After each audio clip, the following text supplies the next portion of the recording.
எனதருமை மாணவ நண்பர்கள் அனைவருக்கும் வணக்கம். நான் உங்கள் பொன்வேல் பாண்டியன். இந்த பதிவு நம்ம பார்க்க போறது நீலகிரி வரையாடு தொடர்பான முக்கியமான குறிப்புகளை நம்ம பார்க்க போறோம்.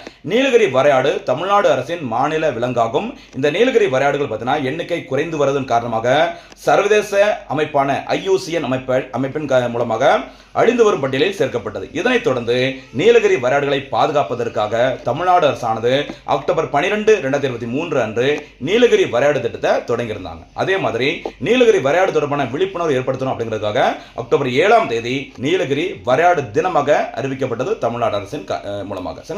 அதே மாதிரி சமீபத்தில் இந்த நீலகிரி வரையாடு திட்டத்தின் மூலமாக அந்த நீலகிரி வரையாடுகளை பாதுகாப்பதற்கு நிறைய நடவடிக்கைகள் மேற்கொண்டதன் காரணமாக 2024ஆம் ஆண்டை ஒப்பிடும்போது 2025ஆம் ஆண்டில் அந்த நீலகிரி வரையாடின் எண்ணிக்கை அதிகரித்துள்ளதாக அறிவிக்கப்பட்டுள்ளது தமிழ்நாடு வனத்துறையின் மூலமாக. சரிங்களா, வருடை அப்படிங்கிற ஒரு செயலி மூலமாக இந்த நீலகிரி வரையாடுகளின் எண்ணிக்கை துல்லியமாக கணக்கெடுப்பு நடத்தப்பட்டுள்ளது.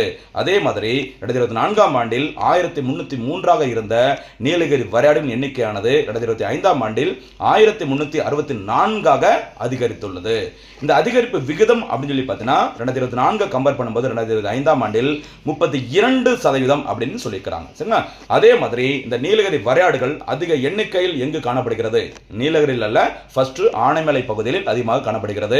கிட்டத்தட்ட 45%. சரிங்களா, மொத்த நீலகிரி வரையாடுகள் எங்க தான் இருக்குது? ஆனைமலை பகுதிகளில். அதற்கு அடுத்தபடியாக பார்த்தீங்கன்னா நீலகிரியில் இருக்கு 29%. கிட்டத்தட்ட நீலகிரி வரையாடுகள் நீலகிரி பகுதிகளில் இருக்குது. சரிங்களா, ரொம்ப முக்கியமான செய்தி, கண்டிப்பாக எக்ஸாம்பிள் கேட்கலாம், விட்டுறாதீங்க மக்களே. சரிங்களா, இன்றைய பதிவிற்கான கேள்வி, நீலகிரி வரையாடு திட்டம் எப்போது தொடங்கப்பட்டது தமிழ்நாடு அரசினால்?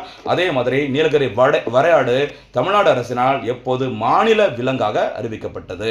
சரியா, அதே மாதிரி 2025ஆம் ஆண்டில் நீலகிரி வரையாடுகளின் எண்ணிக்கை மொத்தம் எத்தனையாக அதிகரித்துள்ளது? அந்த பெர்சன்டேஜும் கரெக்டாக சொன்னீங்கன்னா சிறப்பாக இருக்கும்.